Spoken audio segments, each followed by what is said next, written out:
we are happy to get started, and I just want to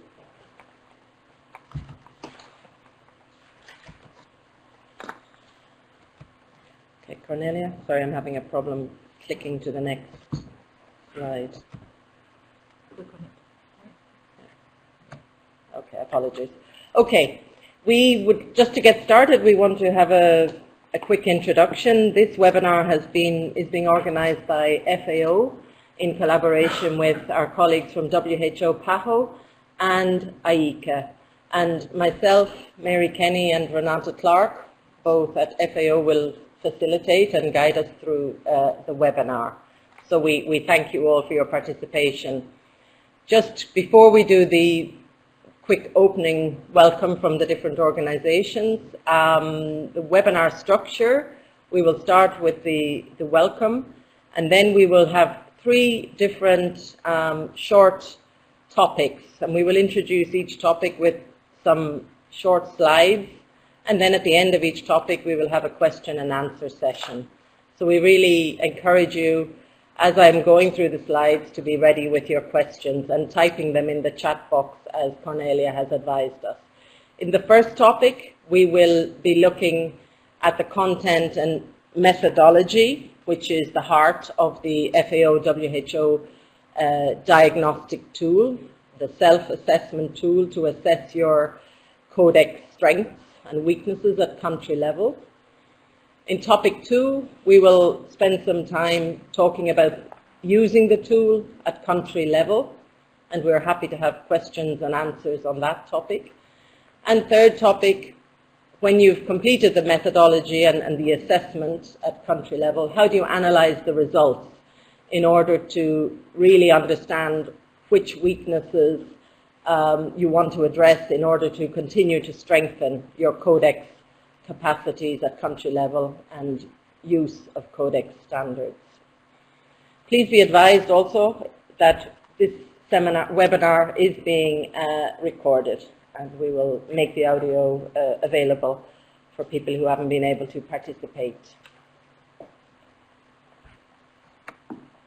Okay, so I will pass we are joined online, as I've said, by our colleagues here in headquarters in Rome from the Food Safety Network, but equally importantly, from the region, we have our colleague Marisa Caipo from the FAO Regional Office for Latin America and the Caribbean.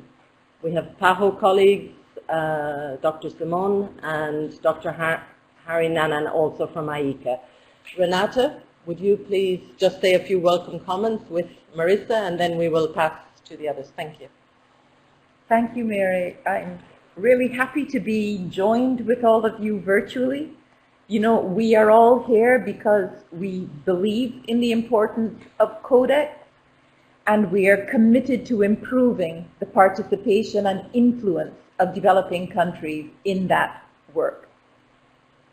We talk about effective participation in Codex, but we underline that the key to effective participation is effective preparation at country level. And it's for this reason that FAO and WHO developed this diagnostic tool that will help countries to systematically assess where they are in terms of preparedness for Codex engagement at country level, and to help you in developing a program for improving that organization at country level. So we want you to be familiar with this tool. We want you to be able to use it flexibly to help you take stock of where you are and to figure out the best way for you to improve. The key word for me is action. We would like you to be actively listening to the explanations that are provided about the tool. We would like you to be actively engaging through the chat box, as Mary and Cornelia have explained. And most important, we want you to be ready for action at country level to improve the Codex system. Thank you, Renata. Greetings, dear colleagues from the region. We welcome this endeavor because, as we all know, our region is a complex one with different the countries at different levels of advancement, and this type of webinar is very useful for all of us, so I hope we all make the best of it. Thank you. Thank you. Okay, next we would ask you, Simone, from FAO, if you could unmute and make a few welcoming remarks. Thank you very much. Okay, thank you. Well, on behalf of FAO WHO, I would like to welcome all the participants from the different countries. At FAO WHO, we understand the importance of this seminar because we do believe that effective participation in Codex is essential for the countries in order to assure food safety for all. Physical participation in the Codex meeting is one thing, but how to build a coordination structure at the national level, get buy-ins from all relevant ministries and other agencies, build national policy and positions on Codex is more important. But such undertaking needs investment over time. This first step is to understanding the strengths and weaknesses from the current structure. At FAO WHO, we are committed to support countries on public health and in this case, specifically on food safety health issues. We expect that the Codex self-assessment tool will help all of us to identify points to be improved in order to achieve a better health status.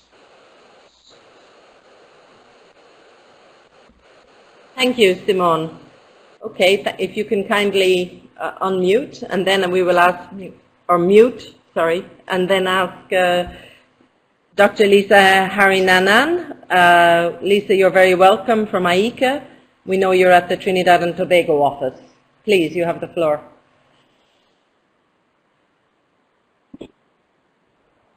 Okay, thank you. Good morning, ladies and gentlemen in the Caribbean and Latin America, and good afternoon to our representatives in Rome. So on behalf of ICA, the Inter-American Institute for Cooperation on Agriculture, and Dr. Robert Ahern, I understand who is on travel duty, who is the leader of our Agricultural Health and Food Safety Program at ICA headquarters in Costa Rica. I want to welcome the Codex contact points and all the committee members, including other especially invited officials from the English-speaking Caribbean countries, as well as my ICA colleagues from the various ICA delegation officers, to this very important webinar, the first of a series on the Codex Diagnostic Tool in collaboration with WHO, FAO, ICA, and FAO. So ICA is pleased to collaborate with the FAO and FAO on the Codex Alimentarius for the benefit of our member countries. This very important event represents a joint effort to apply international cooperation resources in a coherent and articulated manner. ICA has 9 years working with and for countries in Codex and will continue to support any country that requires assistance in the implementation process of the tool. For ICA, the tool is very important as it establishes a baseline on the level of development of countries in Codex. It helps identify areas of technical cooperation. It harmonizes methodologies and results from a single tool, such as what was going to be demonstrated today, and assists eligible countries to submit investment projects in the trust fund. So performing the Codex Diagnostic Tool is not only a prerequisite for countries eligible to apply for the Codex Trust Fund tool, but also more recently, a prerequisite for support from ICA. For example, in the ICA Twinning Program, the country or countries of a winning proposal are required to administer the tool to perform a self-assessment, which will assist ICA and the representative country in identifying and improving areas for improvement in Codex. This webinar will therefore help the country's Codex authorities to achieve this process. So once again, so we thank you for the collaboration, and we look forward to a greater understanding of the tool and how it can be effectively applied and interpreted. Thank you. Excellent. Thank you very much, Lisa. And on the screen you can see as well we are joined by many, the core participation. We welcome all of the Codex contact points from the Caribbean and many different IECA offices as well. So a really big welcome to all. We will move ahead now into the heart of the webinar. Really the key objectives of the webinar are to guide participants through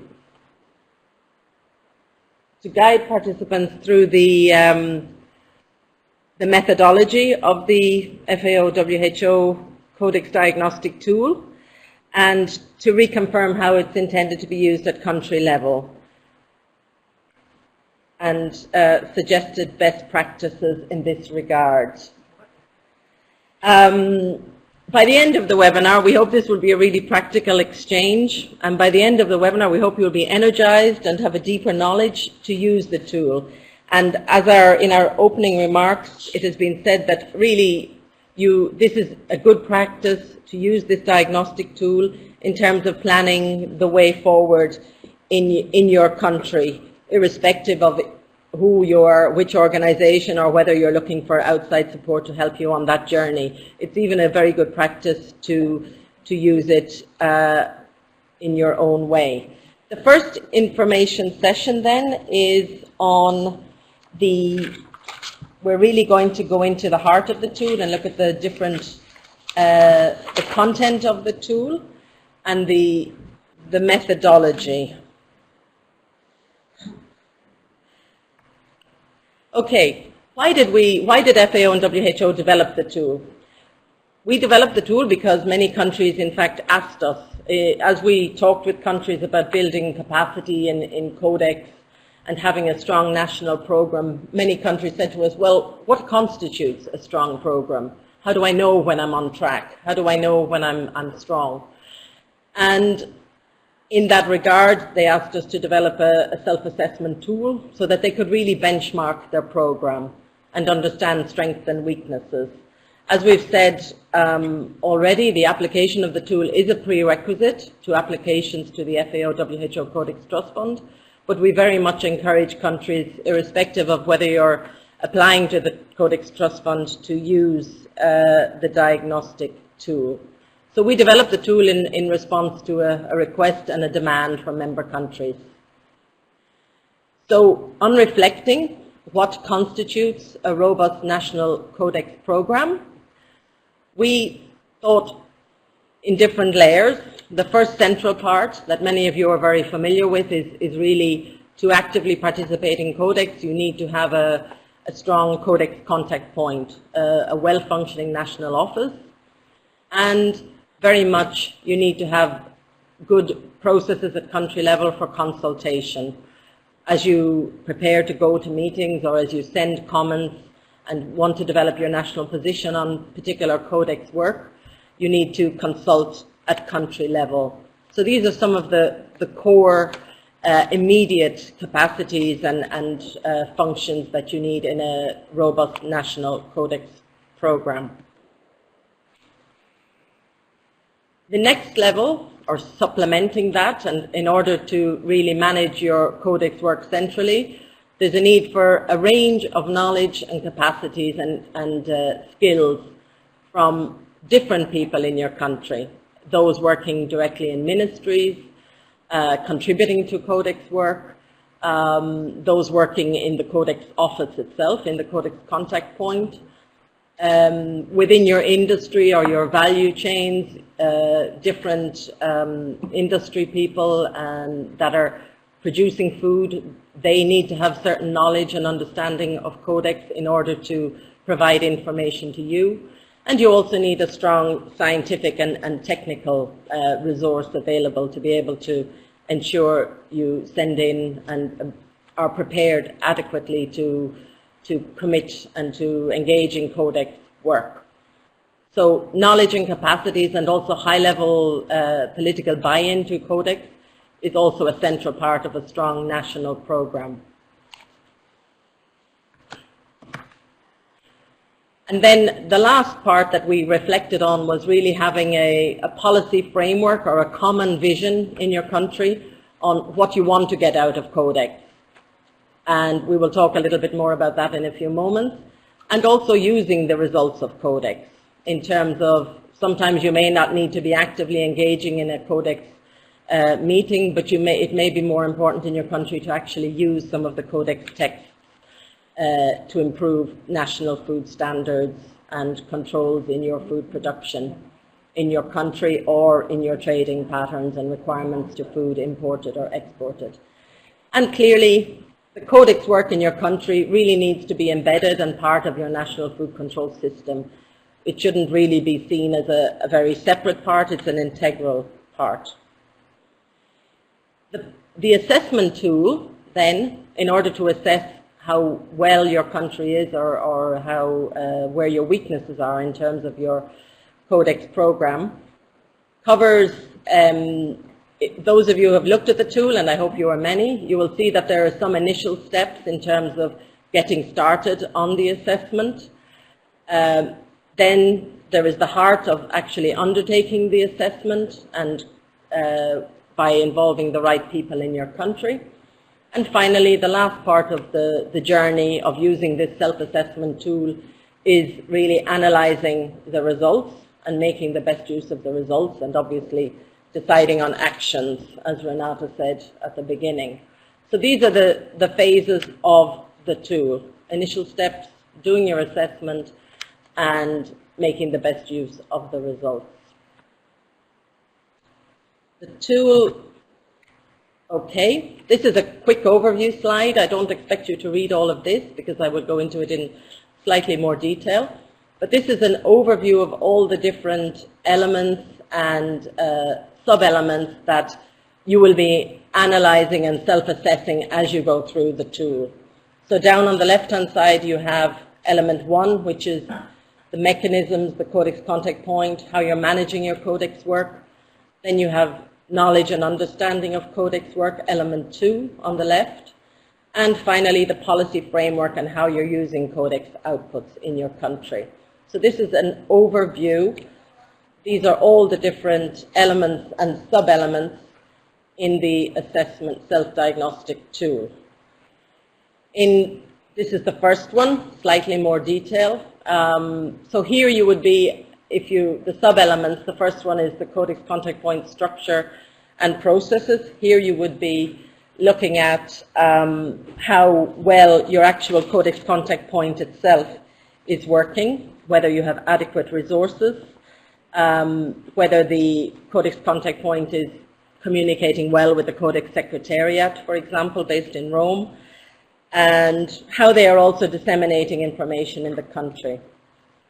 The second sub-element is on consultation mechanism. We know that there are many different standards and different areas of Codex work, and in order to be strong and well prepared in your country, you do need to have to discuss across ministries and also with the different stakeholders in the scientific community and also in your industry. So how well is that being done in your country, and how effective are those processes of having the right input from the right people at the right time?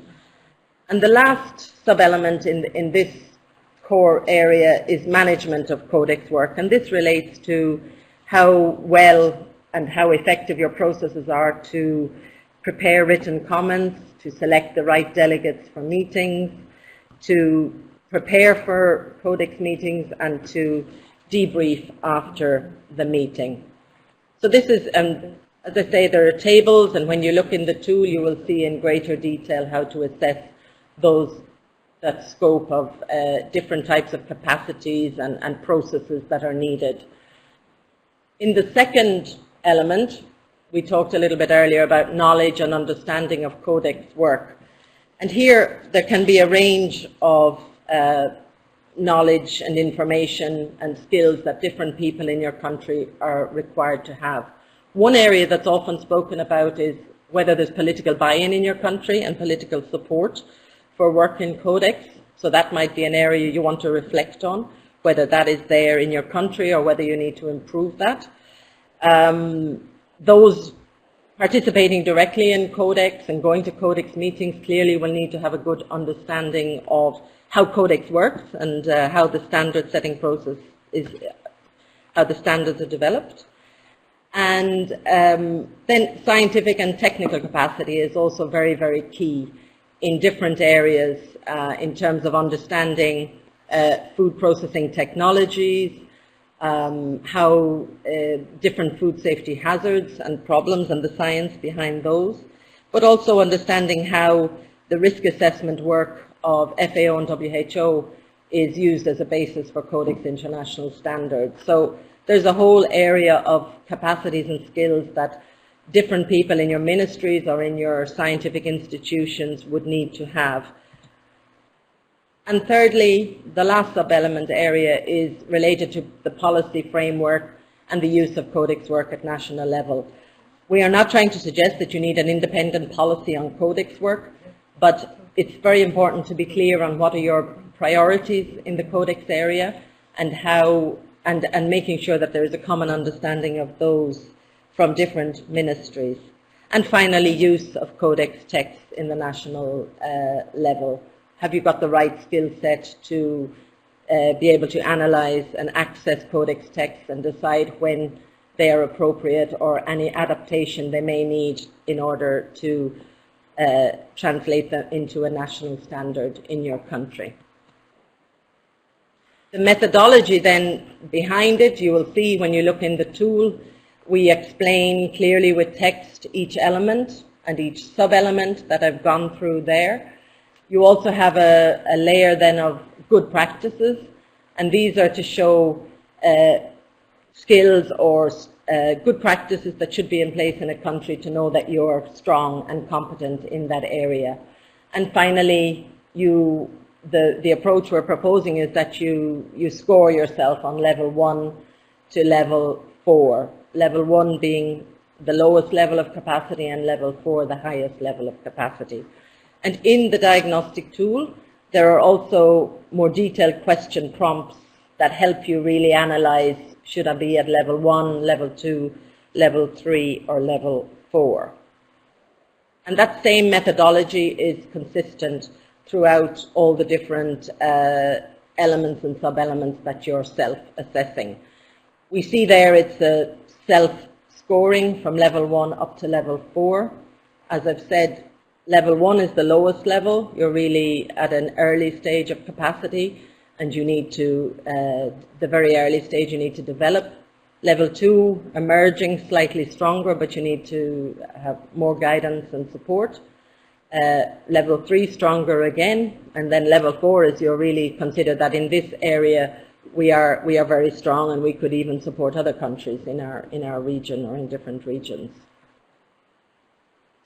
And then this is what you would do in the diagnostic tool. There are different tables, and so you will end up putting in your scoring of 1 to 4, depending on what you assess with the small team you're working with in terms of strengths and weaknesses in those different areas of good practice. Please do remember, it's key, and in the diagnostic tool again there is space for keeping notes and to write down the justification for your different scoring level. This is important just to be able to reflect on it, but equally if you come back in 6 months' time to do a further self-assessment, at least you have some rationale and thinking behind the different scoring that you assigned at that time. Okay, so we've come to the end of the first topic to give an overview of really the heart and the methodological approach behind the diagnostic tool. I hope I've explained the scope of types of capacities that you are self-assessing. And now we are really open for any questions that you may have. And so we welcome your questions, and we will do our best to respond to them. Remember that you need to write them into the chat box. I think while people are chatting, maybe we'll take one of the questions from the room here. Okay, that's fine, thank you. Are there any questions from colleagues here in Rome, sitting around us?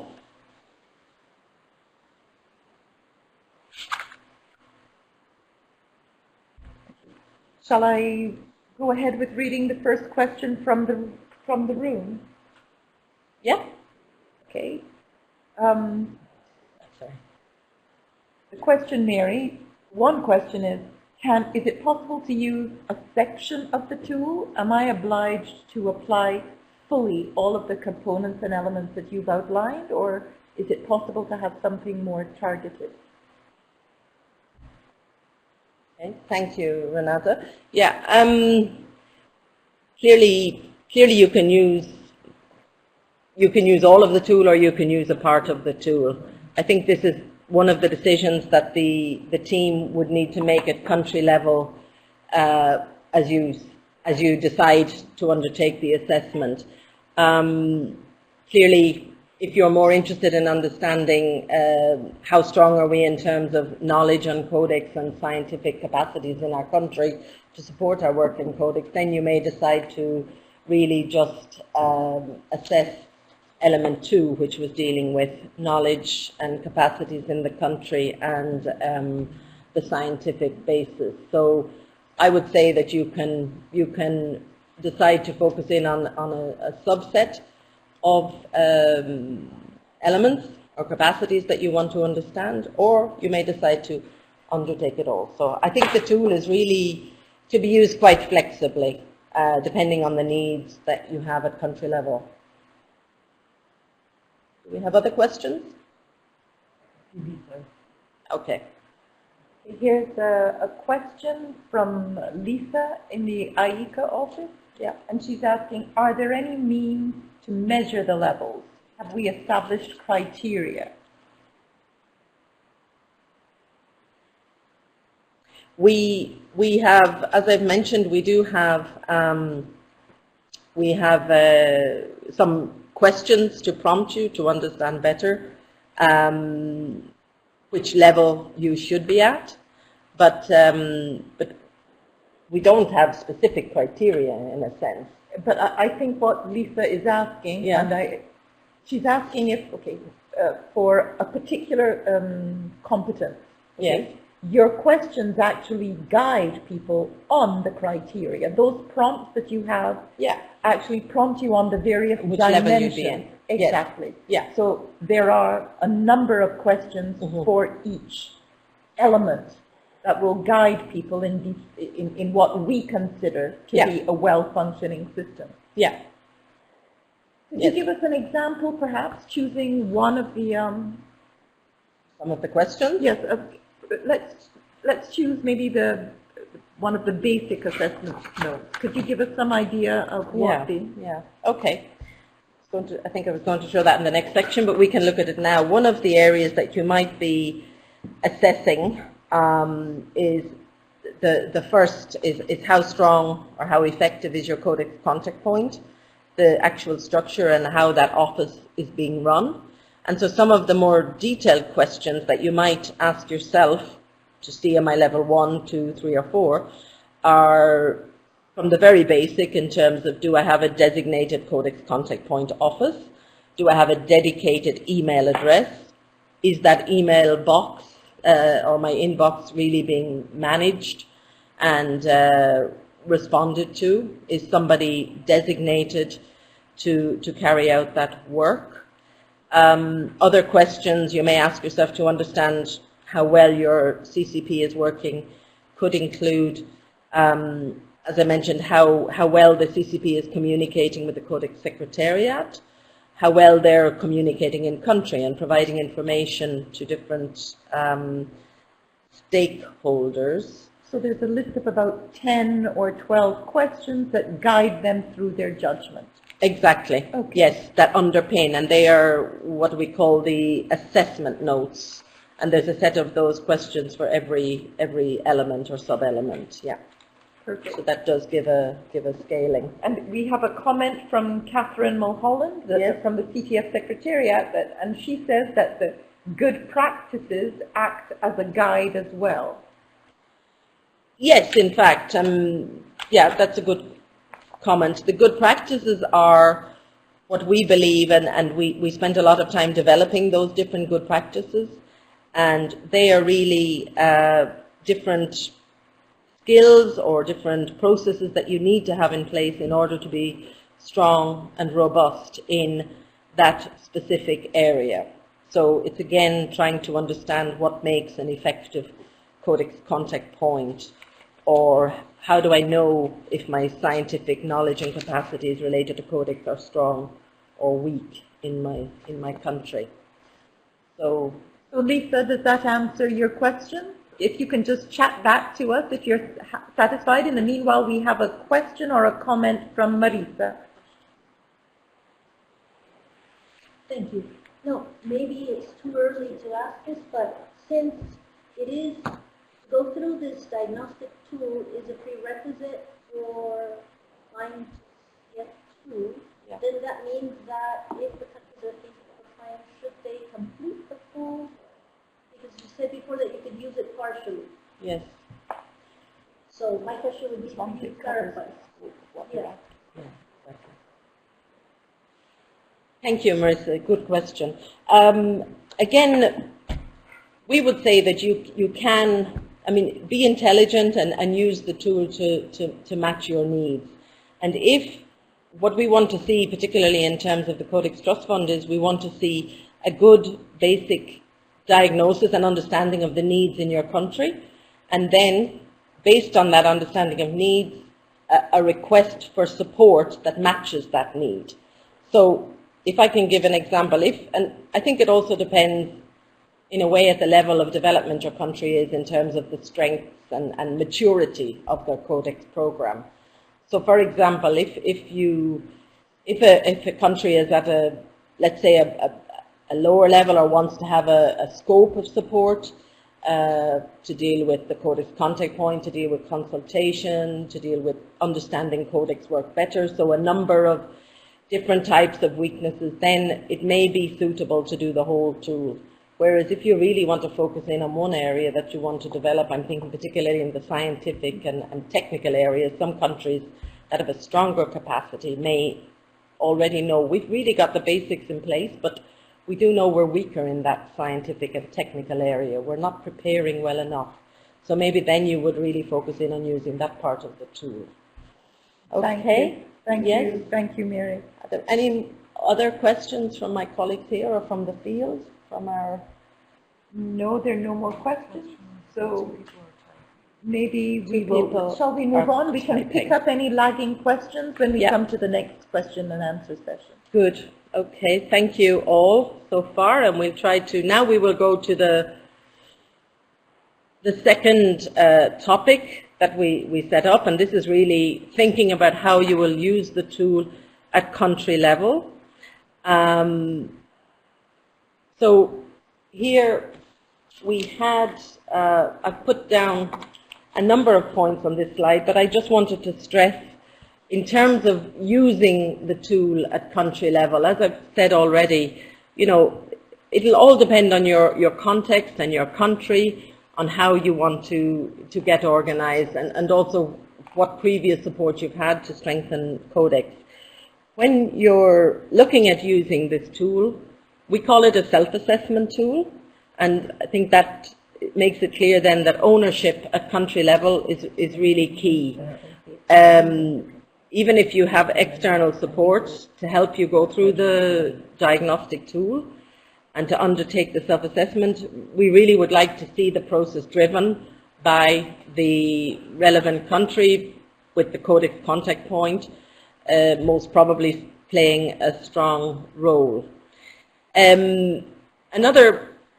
Marissa has prompted this question already, another key decision you would need to take at the beginning of using the tool at country level is, do I apply all of the tool, or do I only dig deep and assess a certain part of my Codex program? Again, if you really are a little bit less clear on where your strengths and weaknesses are, it may make sense to apply the whole tool to get a good baseline across the areas. Another key point at the country level in terms of setting up undertaking the self-assessment is to involve the right people. And involving the right people and having an organized process to go about using the tool. probably having ensuring that you have a multi-sectoral group would be important. People from the different ministries. You may also consider having some experts from relevant scientific institutions or even from the private sector.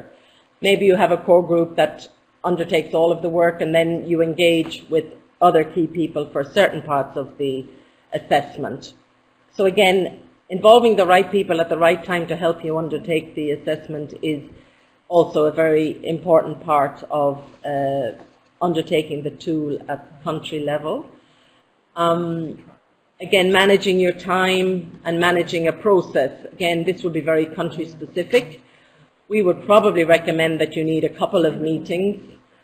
One to bring together the right people, deciding how to scope out the extent of the assessment, and then some time in between to gather the information, and then maybe one final meeting to come back again. So again, different countries are doing it in different ways. You may need more meetings, you may need less. Some countries might be able to do it in a shorter time, other countries might need longer.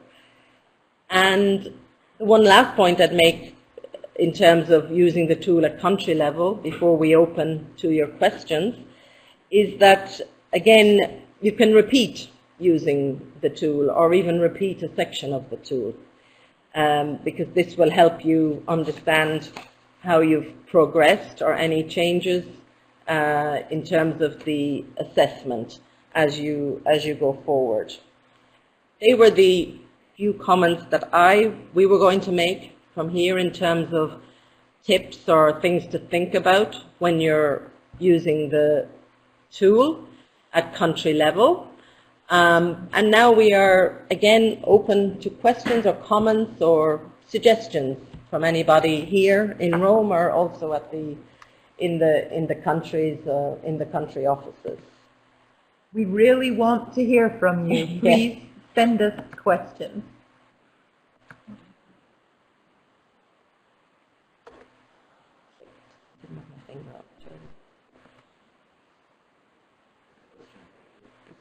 Oh, there's a question from the floor. Let's take you the microphone.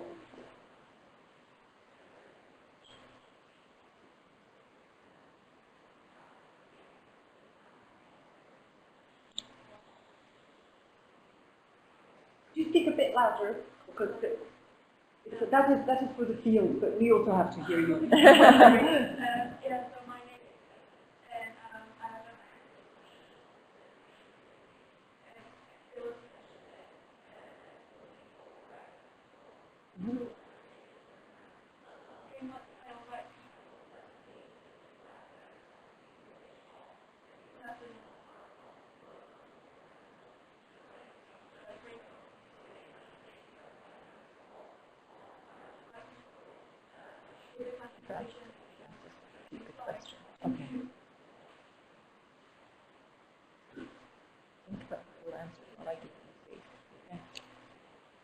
Okay, some of you have commented you had difficulty hearing the question, so I'm going to repeat it.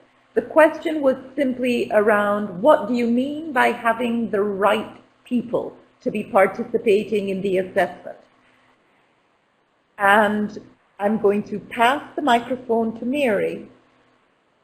Thank you. Thank you for the question, and thanks, Renata, for repeating it clearly so we've all heard it. The right people, here we would say that you definitely need people who are quite it depends on what you're assessing, but also people that are engaged in Codex, in the sense that clearly, naturally it will fall into place, because the reason to undertake the assessment is to try to improve and strengthen your capacity and your engagement in Codex work. So typically you will find that it will be some people who are quite experienced or have knowledge of Codex. The Codex contact point, as I said, may play a strong role also, but not necessarily. It can be somebody else who's quite active in your country in Codex. But even more importantly, once you go into the actual self-assessment, then you will need to involve different people at different points of self-assessing. We saw that sometimes you might be assessing how strong you are in terms of using Codex standards or developing national standards. There, to understand how strong or weak you are, you would need to talk to people in your country who are responsible or skilled in developing national standards. Or you may also need to talk to your private sector to see if there is a need for further standards or codes of practice use that could be helpful to food production in the country. If you come to understanding how strong you are in terms of developing, understanding national data or understanding a national opinion on a standard setting work, for example, on mycotoxins or on food hygiene, in the food hygiene area, then clearly you may need to be talking to people in the Ministry of Health, for example, who are responsible in these areas, but equally your national scientific institute or a university who's quite active and have experts in that area of mycotoxins or microbiology. So this is what I meant by the right people. And I would recommend that you have a core group, a few people who are driving the overall process, but then when you're undertaking, assessing very specific parts of the tool, then you're adding in, going off and gathering information and opinion from key experts in private sector, in science, in different ministries. Okay, I think we may have another question, or do we have any further questions? Okay, well, while we're waiting maybe for some more questions from you, some people have said, can I adapt or should I share the results of the tool? Again, we would see it very much as a national process, and so the results of the tool and what your findings are definitely of primary interest to you in your country. And but clearly, depending on any discussions or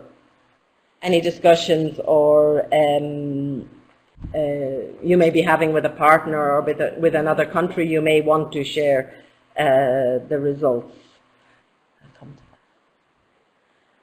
Okay. Any other questions from anybody else, either here in the room or at country level? Everything must be very, very clear. I have a question, but mind you, I'm curious, of the countries that have actually applied the tool, particularly those that submitted requests in round 1, have we had actually any direct feedback from them in terms of challenges they had in pulling together a team? Have we had any feedback? I'm trying to. It's some time ago. The main feedback I would have had on the diagnostic tool is that some countries said we would like to add in an additional good practice or best practice related to a particular area. And again, I think the tool has that level of flexibility. Again, we want countries to use and adapt the tool to your needs at country level. That was one of the main feedbacks. So far we haven't had direct indication of any difficulty. Some people did have some difficulty with the scoring. I remember talking with some country experts who had applied, and it wasn't so clear to them, this gradual scoring from level 1 to level 4. Already you've made a very important point there, Mary. I think it's important for people to recognize this flexibility in terms of defining good practice, and even our guidance that exists currently in the tool is fluid. It can grow as we get feedback from countries who have applied the tool that might want to add new dimensions of what they consider good practice. It will adapt. So, and countries do have this flexibility in determining. And we have a comment from the Codex Trust Fund who did say that many of the people who have used it before did draw caution about the time that it takes. Time that it takes to build the team, time that it takes to actually implement. So you should go in forewarned is forearmed, as they say. Don't think it's a quick fix, something that you will spin off quickly. If you're taking it seriously, plan adequately for time. And if I can just supplement on that, also we would much rather see a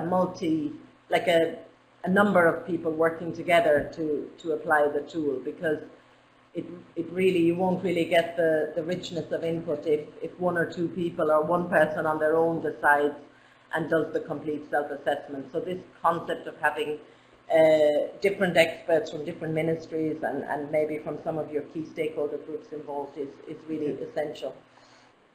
We have an interesting comment again from Aika, and she says in her office there are a group of colleagues that are saying that the biggest problem is political buy-in in our countries and others. And she asks, how do we overcome this? Before I hand over to Mary and to others in the room that I would like to add, the first thing I would say is that's part of the problem that should come out in the diagnosis. The diagnosis of perhaps that policy dimension that is needed. And it will also be reflected in other more mechanical dimensions, such as resources that are made available for the Codex contact point. So the diagnosis is not going to solve your problem, but the diagnosis will make much clearer what are the repercussions of this poor buy-in, and perhaps understanding where the poor understanding lies that then leads to this poor political buy-in. Part of your follow-up would therefore be in relation to how do you secure support. So hopefully the diagnosis and the discussion with various stakeholders will help you understand some of the roots of that weak political buy-in. And part of your challenge will be, and this is a good transition into what Mary will be discussing next, how do you act on that? Yeah. And if I can supplement Renata on that, I mean, you've covered quite well the part of understanding whether you have political buy-in to your Codex program. But in addition, I think maybe also Aika were referring to the need to have political support or interest from the right people to actually undertake the diagnosis as well in the first place.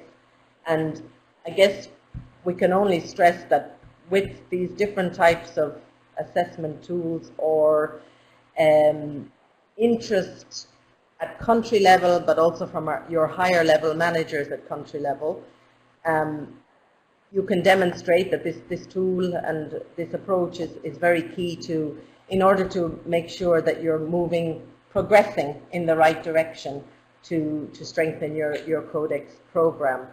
So, you know, because many things go on a country level, as you're all very familiar, and there's often requests from higher level management or from different bilateral groups on what are your weaknesses, what do you need to address and to move forward. So again, hopefully using this tool can help you really chart a pathway to improving and to showing that you're moving in the right direction. Did you want to add something else, Renata? Yeah. I think this is a nice transition into discussing what do you do with your results. Okay. There are no more questions at the moment, Cornelia? No? Okay. Right. We will go then into our final stage.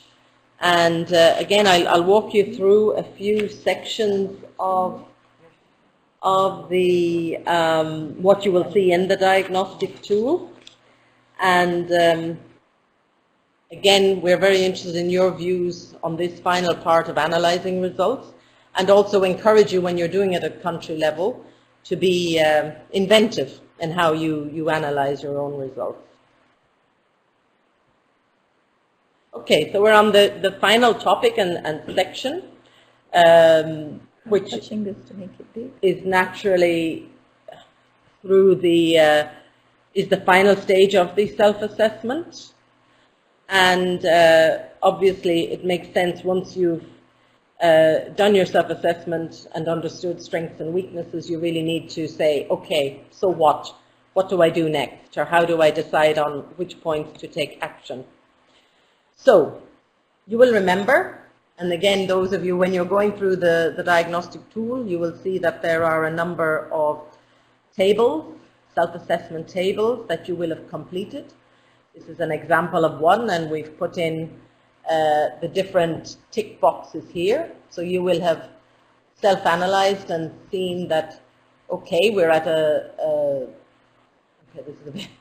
we're at a low level in terms of having the Codex contact point in place. We want to improve our Codex office, but then you're at a slightly higher level in terms of responsibilities, and managing the Codex work is going well. And so you will see that you will have a range of weaknesses and stronger areas in terms of this sub-element. But you'll also have another one, for example, and in fact, I think if you go through the whole diagnostic tool, you will probably have 15 such tables. So you will have different scorings and different strengths and weaknesses for different good practices and different sub-elements. So the trick then, or the challenge, in fact, also, is to really try to get an overview of all of those strengths and weaknesses as a basis for deciding on where you want to take action, or what are your priority weaknesses that you would like to address. In the tool, we have included this table 5.1, which again, you will be able to, if you take the soft version, you will be able to manipulate it in Word quite easily, or translate it into an Excel sheet. And this will allow you to give an overview of your strengths and weaknesses in the different areas. And at the end of each table, you are encouraged, once you finish the assessment, to write down in a paragraph a summary in your own words. What were the strengths and weaknesses, and what were some of the gaps? And once you get a bird's eye overview of the different elements and the different strengths and weaknesses, you can start in this final column to decide on what are your priority areas for action. Now, clearly, deciding on your priority area for action, you really have to reflect on what are the important changes that you would like to see taking place in your system, or what are your priorities in terms of engaging in Codex. So, and this will be very different from country to country. And so we encourage countries not to say, okay, we've got all these weaknesses, we have to jump in and start fixing all of those weaknesses. You need to take your overview of strengths and weaknesses, but then on the other side, or the other discussion you need to have is, well, what's really important to us in terms of Codex? So what's stopping us more effectively be involved in Codex? And if you feel, for example, that, you know, in our country it's actually not that important that we physically go to Codex meetings, it's more important that we use the results of Codex, and we know we're not doing that very well, which was, if you remember, element 3 in terms of using Codex texts for national standards. So you may decide to even focus your energies there for the moment in terms of improving weaknesses that you identified in using Codex texts. So there is no right and wrong answer in terms of analyzing and deciding on which way you will go forward. One way is, as I say, of getting this bird's eye picture is a qualitative way of writing down and really trying to understand where you are strong and where you are weak. Other countries may also like to use, we have a column here, level assigned. I personally am not overly encouraging this, but some countries may find it interesting to also be mathematical on it and try to look at, well, we have an average number of 2s here, or we were very strong, they were all 4s in this section. So you also can use the scaling and the numbering system to try to map out also and reflect on your thinking of where you were strong and weak. And as I say, you may also address a group you may decide it's important for us to address all the weaknesses or a subgroup, or it might make sense to address a subset, like there may be a weakness in terms of how you carry out the national consultation process. You also may find that, you know, our food industry and the other stakeholders that we want to get input from don't really understand Codex or have the information they need.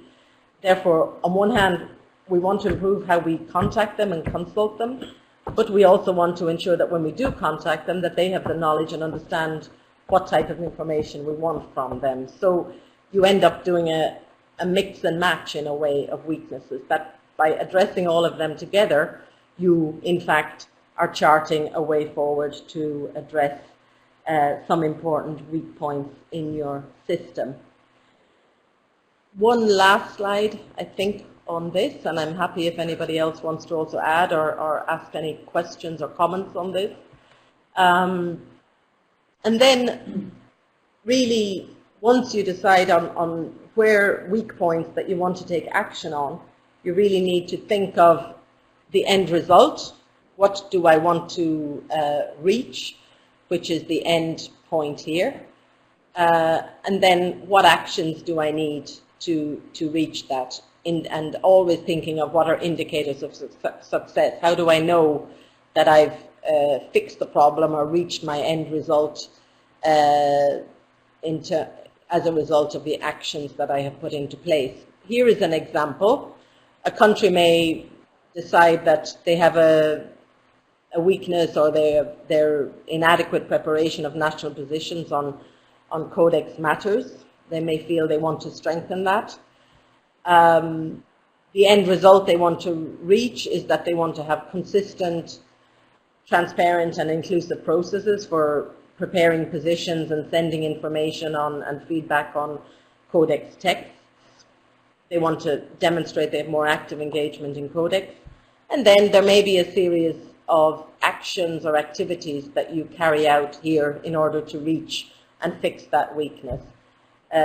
Consulting with your Codex office and experts to agree on a procedure to prepare national positions, document that, identify priority issues within Codex on which you want to prepare feedback and comments, and then the final thing would be receiving input from experts to prepare the positions, to actually do the work.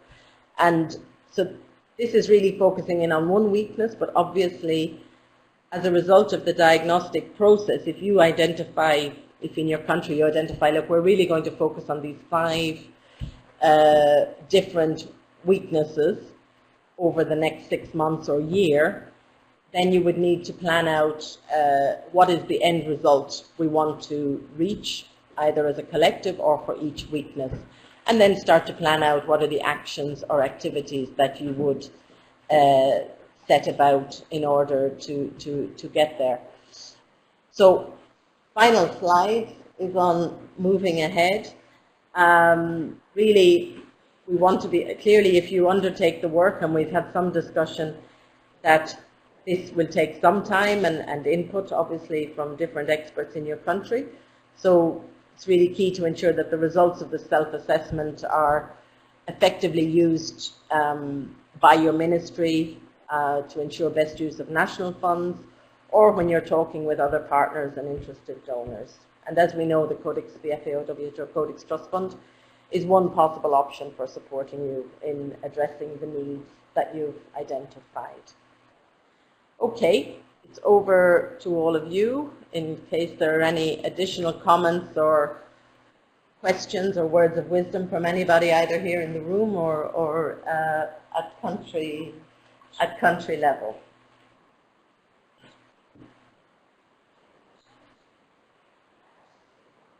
Okay, we have an insight or a comment here. Thank you. Please introduce. Okay, yes, good afternoon to all, or good morning, depending on where you are. Here is Catherine Bessie from FAO. I'm just making a comment. Is that better? Sort of? Okay, I was being told that the sound is not so good. Is it better now? Okay. Okay, so I have been working on another tool to assess national food control systems. And the question I often get is, so how are the two tools connected? Or is one, containing the other, and if we have gone through the National Food Control System Assessment Tool, do we qualify also for this CTS tool? So the answer is within this wider National Food Control System Assessment Tool, we obviously do look at the capacities with regard to Codex, and we have formulated the assessment criteria in resonance with what has been prepared by our colleagues on this tool for the CTS and this tool to assess your national Codex capacities.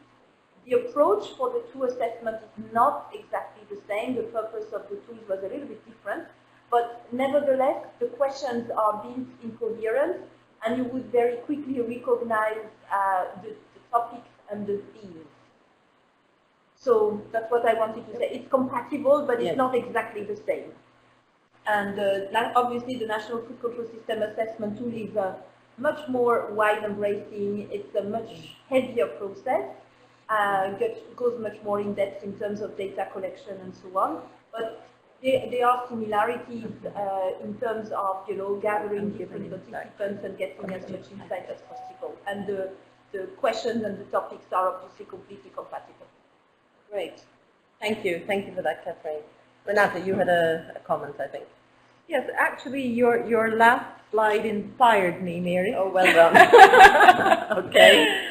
The last slide where you were giving the example of a weakness, and you were saying inadequate preparation of national positions. I was thinking of one of the applications that actually came to us in the last round, where they actually did find this as a weakness, and as you point out, there could be many routes to that weakness. And just, it's not that a single weakness leads to a single automatic response. In fact, just to maybe, it could be interesting for the people virtually connecting with us, there were two main things, there were several issues that they found underpinned this weakness, one of which I would never have thought of instinctively, and it was to get other ministries and agencies to engage routinely. They said they really needed clearly documented procedures. It's a country where procedures and engagement has to be very well planned and documented. So they thought they really needed a detailed procedural manual that is a prerequisite to having official engagement of other parties. Another thing that they found was that they had, it was a large country with centers of technical expertise and producer groups spread all over the country. And they found that the physical distances, and this would not be an issue in many Caribbean countries, but in this case they found that the physical distances were prohibitive, and this led them to a conclusion that they needed to invest in virtual connections. In other words, the consultation process would not only be physical, but they would invest in virtual platforms. So it's just to sort of widen the perspective on problems and people thinking about problems. While I was talking away, we've received a question from Lisa in AICA. And there's a question, is there a sample of a completed assessment that countries could refer to for guidance? And for this one, Mary, I hand it over to you. Okay. Thank you, and thank you, Lisa, for your question. There is not, at the moment, no, there is not a sample of a completed assessment. What we are working on in the broader context of work, in the context of the applications that we've received to the Codex Trust Fund, is we are working on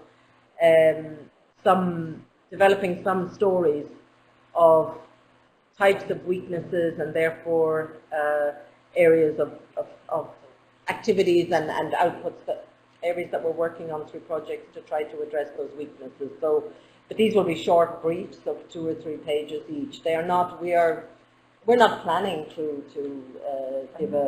show a complete diagnostic, and it will be so anyway country specific.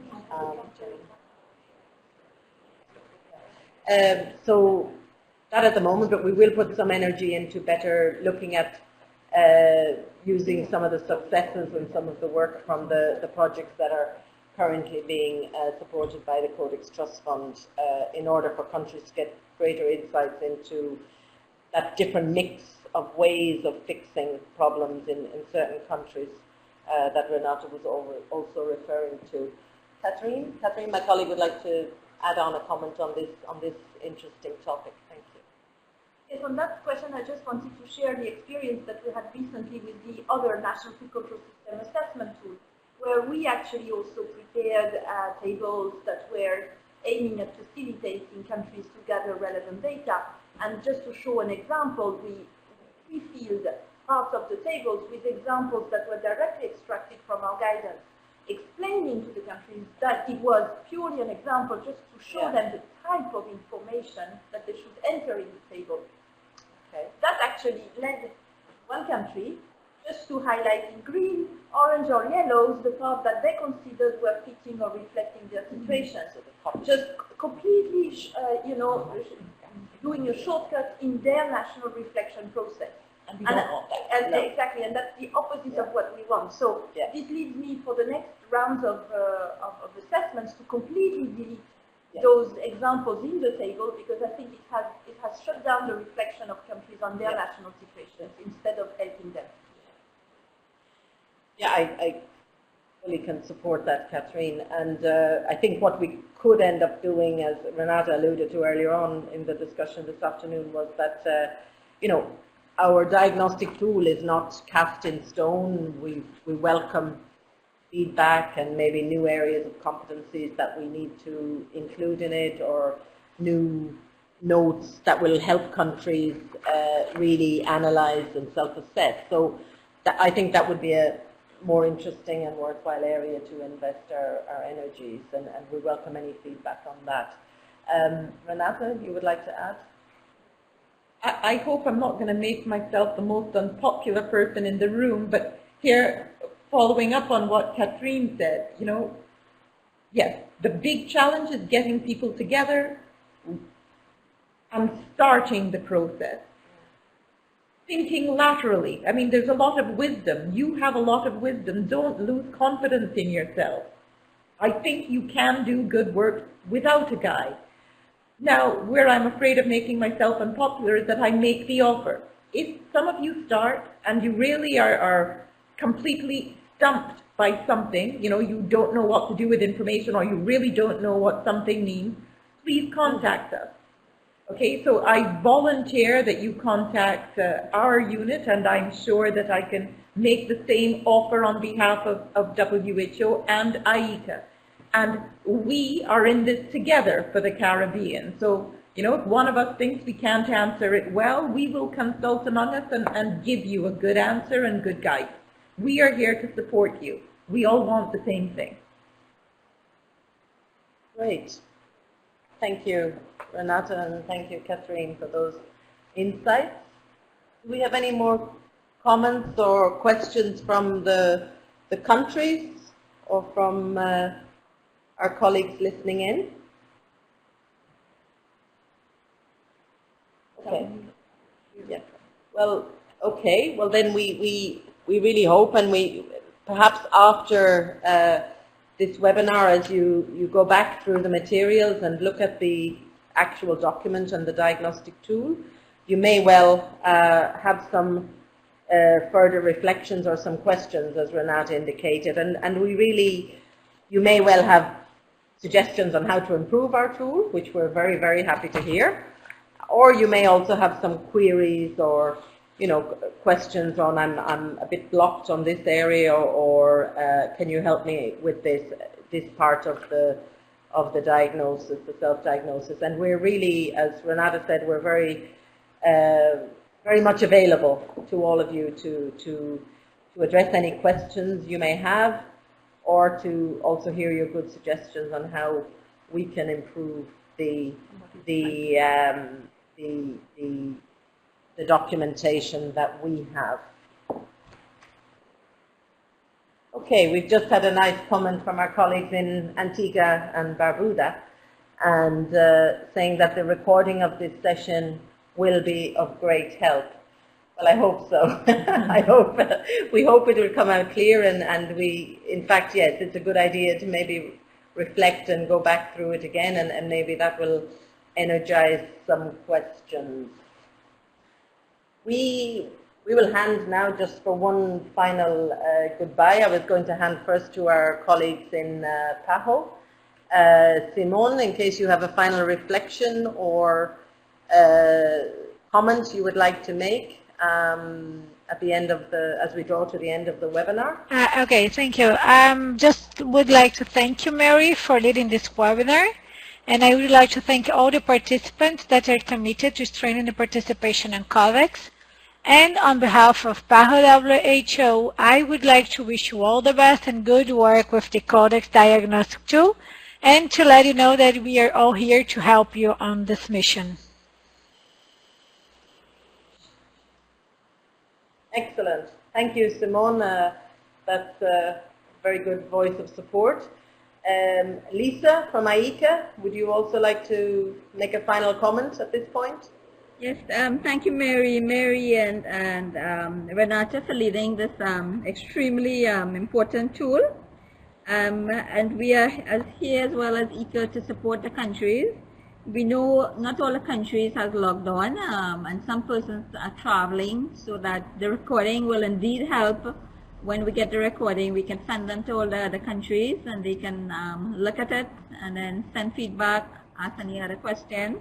And as you guys said, that you're all available to support further, and ICA as well. So it's a very good collaborative effort, and we continue to work together with the rest of the countries and with you all. So thank you all for that. Excellent. Okay, thank you, Lisa. And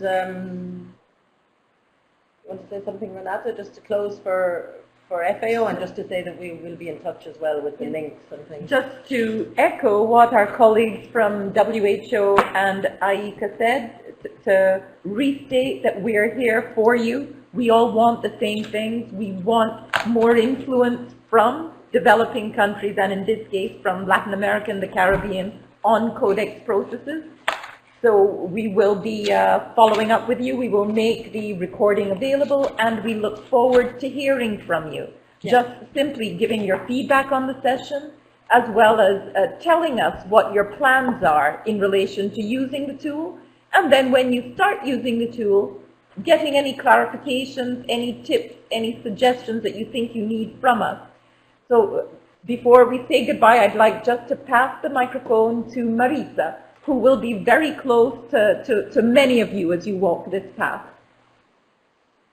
Thank you, Renata. Just to also reiterate, if you need more help, or you get stuck or whatever, because this is the type of tool you learn from doing together.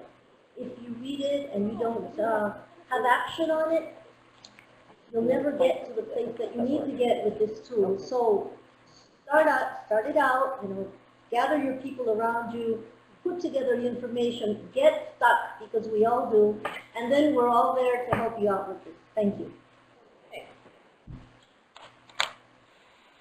Great. Just Mary, final word from me, just to thank you all for participating. We have organized a number of webinars here from FAO, but this is the first webinar we did on the diagnostic tool, so we thank you all for joining and for starting the journey with us, and we will hopefully be replicating this webinar for other countries in your region and for other Codex regions. So you were the first, okay? Thank you, and have Lisa is typing something before we sign off. We will. Okay. She's just saying thank you. Okay. Thanks to everybody, and have a lovely day and weekend when it comes to you. Okay. Thank you. Bye bye.